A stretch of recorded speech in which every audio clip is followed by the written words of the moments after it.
And we back at it again with another reaction, man. Today, we got the secret of Larry Bird legendary rookie season. But before we start this video, man, make sure y'all like, comment, subscribe. Like, comment, subscribe. And let me know what y'all want to see next, man. But before we start this video, man, I just want to tell y'all, man, give thanks to the man upstairs, bro. Without God, we are nothing at all. So we need to be more positive on this earth and just encourage each other to build ourselves to be better. You know what I'm saying? But I don't want to say too much. But let's get straight into this video, man.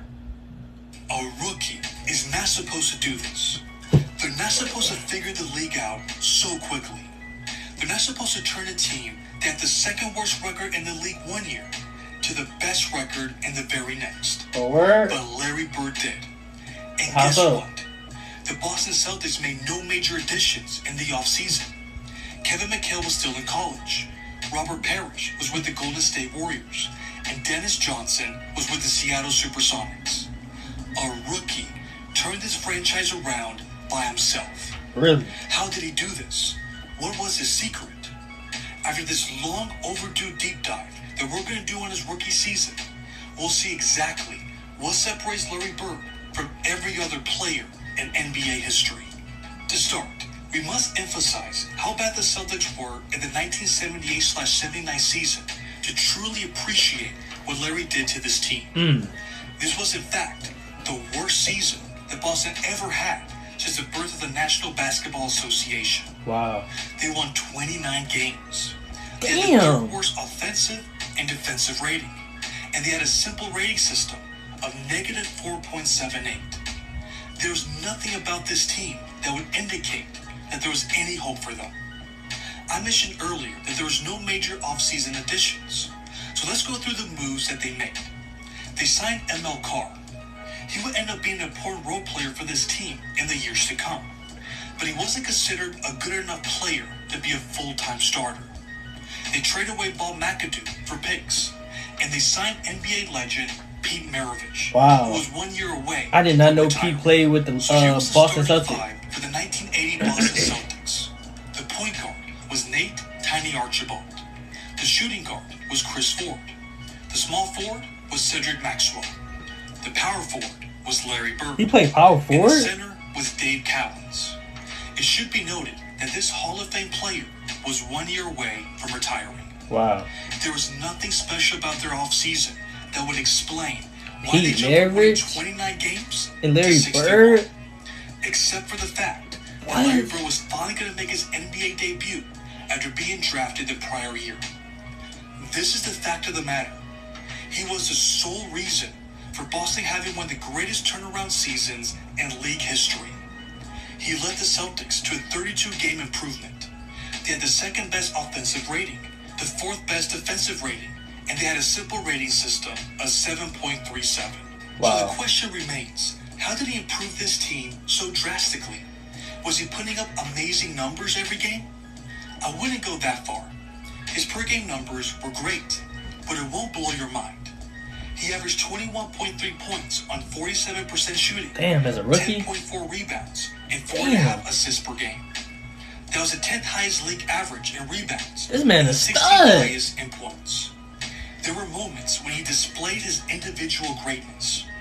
There were 2 games where he scored over 40 points. Damn. His season high came against the Phoenix Suns when he recorded 45 points Wow. on 59% As a shooting, rookie getting straight to the 13 money like rebounds, that? 3 assists, and 2 steals. There was even one game where he nearly recorded a 20-20-10 game. Against the Detroit Damn! Pistons, he had 23 points, 19 rebounds, 10 assists, 3 steals, and 2 blocks. There were times when he dominated statistically, but for the most part, he was 20, getting 20, about and 20 and 10? 10 a game, which is great.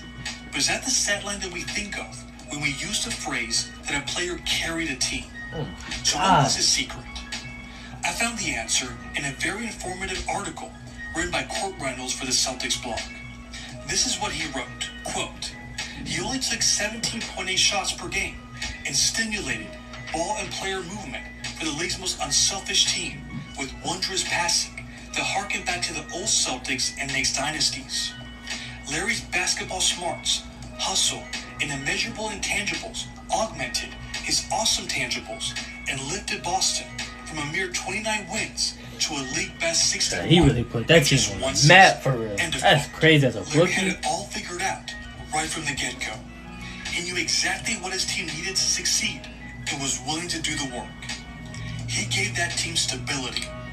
In the prior year, Boston tried 21 different starting lineups and shipped 18 different players in and out of town. As it turns out, all you needed was to plug Larry Bird to make everyone look competent. Head coach Bill Fish described his value perfectly to Sports Illustrated that season. Quote, Larry can create off a set play, and in the context of that play, he can invent something that's never been done. End of quote. Now players were getting easy looks, even while being defended perfectly by the opposition. That's right, Larry could dominate a game, even without scoring in bunches. That's not just on the offensive end. This man was crazy, bro. As a defensive stopper, but he was I gotta give me a Larry Bird defensive player. That's what the advanced numbers say. He finished first in defensive win shares and sixth in defensive rating. And rookie season? In the prior year, this team was undisciplined on defense. He noticed this, so he strives to do the little things to set the standard of what needed That's why to get done. I trying to tell people, bro. Sometimes to be He a can do great defensive everything. player, He a good hustler. Look at him hustling. forth the effort. And Larry never took any plays off on both ends of the floor. There's another factor that needs to be taken into consideration. The expectations that were placed on this rookie's shoulders were massive. He was labeled as a great white hope before training camp even started. There were even white doves that were released during his first game at the Boston Garden. He was expected to turn the fortunes of the most decorated franchise around immediately. And he did exactly that. The pressure meant nothing to him. There was just something different about this player. There was no question that he deserved to win the Rookie of the Year honors, and he finished fourth in MVP voting. Wow. But would he be ready for the bright lights of the playoffs? That question was answered in their first playoff series against the Houston Rockets. They had Moses Malone, the reigning MVP winner. All right. The Celtics swept them, and Bird gave a masterful performance in the closeout game. He had 34 points on 65% shooting, 10 rebounds, and 7 assists. In the following series, they lost in 5 games to the Philadelphia 76ers. Their experience and stifling defense proved to be too much for this overachieving team. Bird played up to par with his regular season averages, but it was clear that some tweaks needed to be made. Bird different, boy, I tell you. It was a disappointing end, but there was so much hope. They knew they were in good hands with this once-in-a-generation player. I believe this is the single most impressive and greatest rookie season of the modern NBA, and it will never be duplicated. Other great rookies might have had better numbers, but none of them knew what it took to win at the highest level that early. And it didn't matter who you surrounded him with. This is all part of the mystique and greatness of Larry Legend. But what about you all? Do you think this is the greatest rookie season of all time? For those lucky enough to witness this season in person, what do you remember the most about Bird's rookie year? Let me know in the comments. Thanks for watching. Oh, geez. Y'all let me know in the comments, man, because I don't know too much about Larry Bird, his rookie season. So y'all let me know how y'all feel about Larry Bird rookie season. Do y'all think he was top 5 rookies of, like, you know what I'm saying, of all time, of having a great rookie season? I ain't gonna lie, like, the stats he's saying is, like, unbelievable. We had a game where he had 20, 20, and 10. You know how hard that is? You know how hard to get those stats? That might be one of the hardest things ever. You know what I'm saying? Like, Larry, bro, like, Larry different, bro. I already knew he was, I know people say he's slow. I already knew he was quick. I knew he was good on defense. I knew he was a great passer. You know what I'm saying? When I'm watching these highlights, I'm like, bro, he's different, you know? But y'all just let me know in the comments, man. How do y'all feel about that? Do y'all think he had the greatest rookie season ever, or do y'all think he like top 3, top 5? Y'all let me know in the comments, man. I appreciate y'all for tapping in. Keep God first in your life. You know what I'm saying? Worship Him every single day. God is good. God is great. I'll see y'all in the next video. I'm out.